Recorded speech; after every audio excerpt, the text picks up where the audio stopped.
नमस्कार दोस्तों, कहानियों की श्रृंखला में आज सुनेंगे मालती जोशी जी की कहानी पराई बेटी का दर्द। लेकिन उससे पहले मेरा आपसे विनम्र अनुरोध है कि अगर मेरी कहानियाँ आपको अच्छी लगती हैं तो मेरे चैनल को सब्सक्राइब ज़रूर करें, लाइक करें और अपने दोस्तों और परिचितों में शेयर भी करें।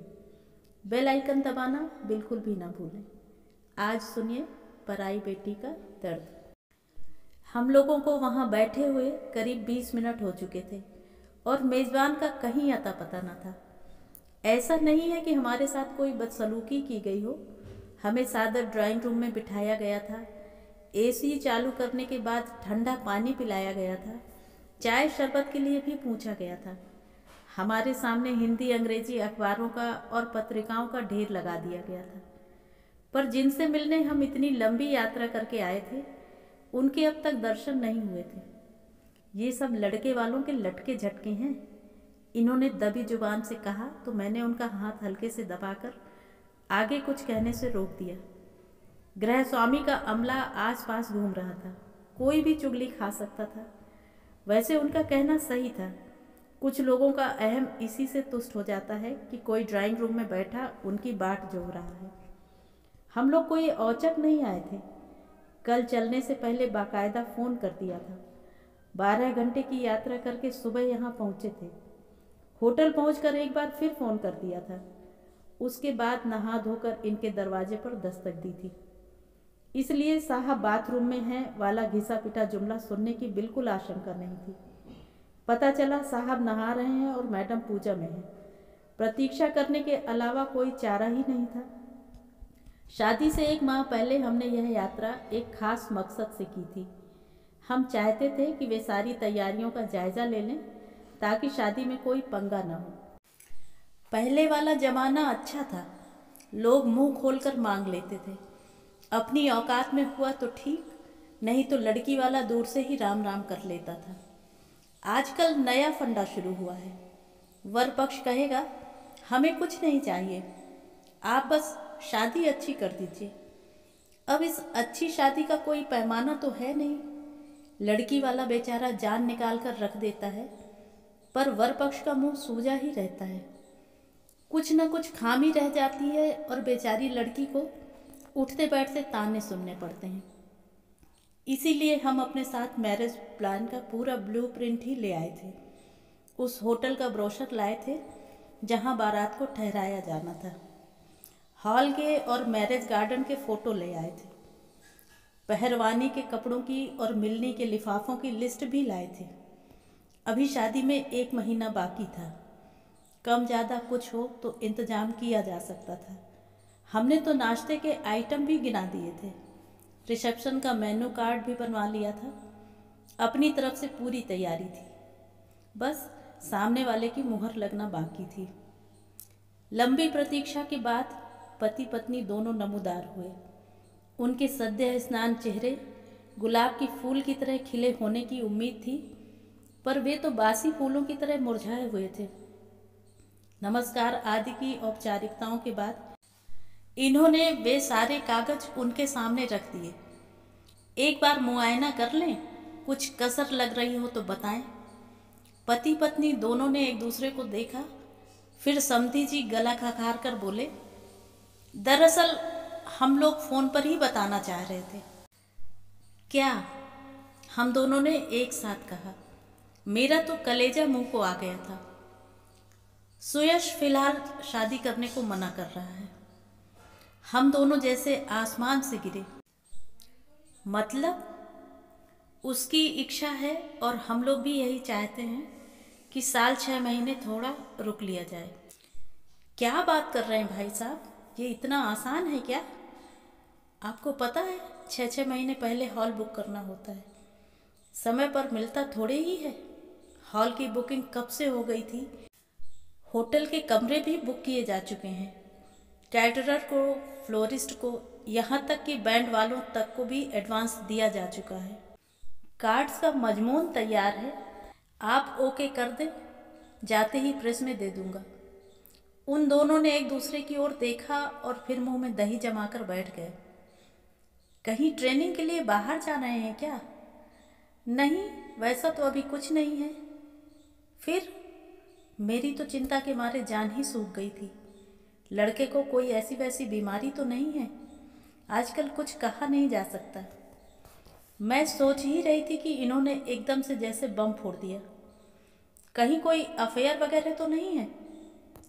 वे दोनों सकपका गए, क्षण भर एक दूसरे को देखते रह गए। फिर श्रीमान जी बोले, अफेयर तो क्या, आप तो जानते हैं आजकल लड़के लड़कियां साथ में पढ़ते हैं, साथ में काम करते हैं, थोड़ी बहुत इंटीमेसी तो हो ही जाती है। मैं इंटीमेसी की नहीं, अफेयर की बात कर रहा था। अनजाने ही इनका स्वर थोड़ा तल्ख हो आया था। वे दोनों चुप बने रहे।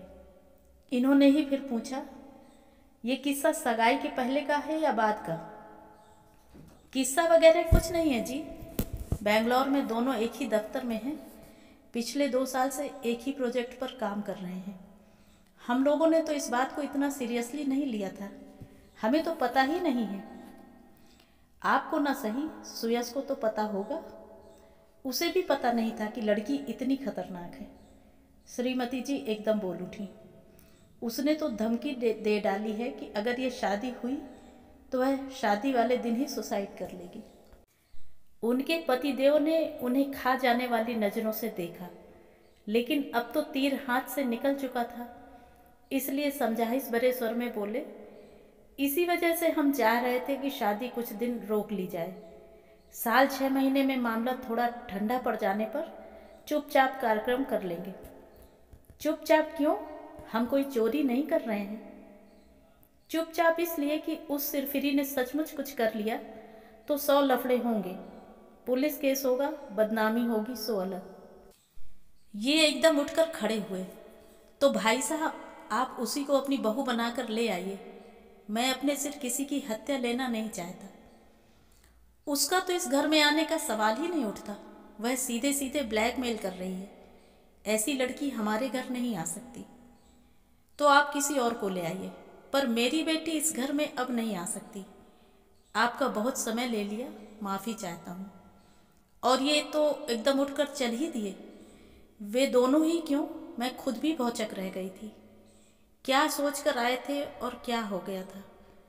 पैर घिसटती सी मैं उनके पीछे पीछे चल पड़ी। गेट के बाहर टैक्सी हमारा इंतज़ार कर ही रही थी। टैक्सी में बैठते ही मैं कुछ कहने जा रही थी, पर ड्राइवर की ओर इशारा करके इन्होंने मुझे बरस दिया। बड़ी मुश्किल से होटल पहुंचने तक चुप बनी रही मैं। कमरे का दरवाज़ा बंद होते ही एकदम फट पड़ी। थोड़ा सब्र से काम नहीं ले सकते थे आप? सब कुछ एक झटके में समाप्त करके चले आए। तो क्या करना चाहिए था मुझे? उनसे गले मिलना चाहिए था या पैर पकड़ लेना था? एक बार सुयस से तो बात कर लेते। वह लड़का अव्वल दर्जे का फरेबी तो है ही, परले सिरे का कायर भी है। न उसमें माँ बाप का विरोध करने का साहस है, न लड़की से सच कहने की हिम्मत है। वह सबसे आंख चुरा रहा है। ऐसी मिट्टी के माथों को मैं अपनी बेटी नहीं दे सकता। अंकिता से एक बार पूछ लिया होता। कोई भी स्वाभिमानी लड़की इस रिश्ते के लिए तैयार नहीं होगी, और मैं सोचता हूँ कि मेरी बेटी में पर्याप्त आत्मसम्मान है। लोग क्या कहेंगे? लोगों के डर से क्या लड़की को कुएं में फेंक दूँ? हम ना सही, कोई ना कोई तो लड़की दे ही देगा। हिंदुस्तान में लड़कियों की कमी थोड़े ही है। तो क्या करने को कहती हो? अखबार में इश्तहार छपवा दें या सब जगह मुनादी करवा दूं? जब से हमारी बहस शुरू हुई थी, इनका स्वर क्रमशः ऊंचा होता चला जा रहा था। सुयस के घर पर इन्होंने अपना गुस्सा किसी तरह पी लिया था। वह अब बाहर निकल रहा था। इस आखिरी वाक्य में तो इनकी आवाज़ तार सप्तक पर ही पहुंच गई। मैं सहम कर चुप हो गई। होटल में बैठे थे हम लोग। आसपास के कमरों तक आवाज़ गई तो लोग क्या कहेंगे? इसके बाद इस विषय पर हम लोगों में कोई बात नहीं हुई। रात का सफ़र भी खामोशी से ही कटा, पर सुबह उतरने से पहले मुझसे नहीं रहा गया। मैंने कहा, आप नाराज़ तो होंगे, पर सारी रात मुझे नींद नहीं आई है। बस यही सोचती रही हूँ कि अंकिता से जाकर क्या कहूँगी।